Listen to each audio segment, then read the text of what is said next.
Hey guys, welcome back to the YouTube channel. I know it's been a hot minute, so forgive me if I'm a little bit rusty, but we're back now. For the time being, we're going to be uploading some new videos, and today we're going to be starting with our first time watching review of Pirates of the Caribbean 3. That's right, I forget the subtitle, and I don't bother to research to look it up. So you're getting Pirates of the Caribbean 3. It is my first time watching this film, so this is my first thoughts on the film.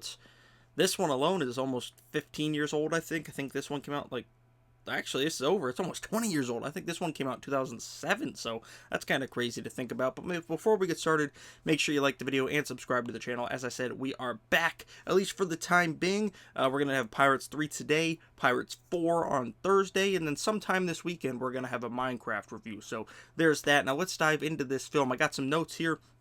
But first, I would like to say, I think I like this one more than the second one. If you watch my review for the second one, you'll know that I enjoyed it, but I didn't think it was nearly as good as the first. Now, I don't think this one is as good as the first one either, but I did think it was a lot better. It was more entertaining. The second one just kind of felt like they were cashing in on the theme park of it all. Like, it just felt like one big set piece to another, like no big story going on. This one had some big story.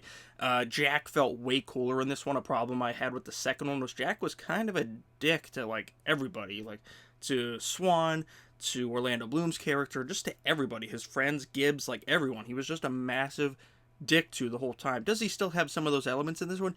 Yeah, of course. He's a pirate. Of course he's going to have a little bit of, untrustworthiness to him. But this one, he feels like more of a character I can root for, not a character that I'm like, why are we saving this guy? And that is a thing that's become a running problem with me during these movies is how many times can Jack be saved? Like, this dude has to be he's one of the most legendary pirates apparently, but he gets captured what feels like every 5 minutes. Like every 10 minutes in the movie, there's a scene where they have to go and save him, and it grates on me a little bit. In the fourth one, spoilers, I didn't really have that much of a problem because he doesn't really get captured that much. It was just a problem with these first three. Now, the villain of this one, or at least one of the antagonists, Davy Jones, looks amazing. Like, still, almost 20 years later, the effects look so damn good on him. It looks incredible, and I honestly couldn't believe it, because, like, I'm so used to watching, like, the original Spider-Man trilogy, and the effects still look good, but you can tell they're from the 2000s. If you took Davy Jones and told me it was from a movie from last year, I'd be like, yeah, that looks pretty good. That looks pretty damn good. So props on whoever made that design, because he looked incredible. Speaking of incredible, Keira Knightley, I think she stole this movie. She was really good in the first two, but she was a little bit more of a damsel in distress almost. This one, like, she's almost feels like the main character at times in this one. Like, she's the one saving people. She's the one making decisions. And I really like that, because she's badass as Elizabeth Swann. And, like, she's just, I think Keira Knightley is still an underrated actress. Like, I really, really do. I think she's great. And she really shined in this movie. And I was bummed to see that she wasn't in the fourth one, because I thought she was great.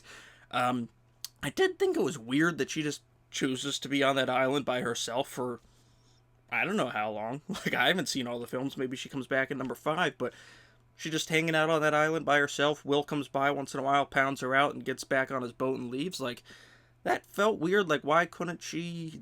Maybe I missed something. Maybe I wasn't picking up on it. I know she couldn't go with Will, but why couldn't she just, like, go with Jack or hang out on the Black Pearl or do something other than just being alone, Tom Hanksing it on an island? And she doesn't even get a volleyball, for crying out loud. So that was a little bit weird.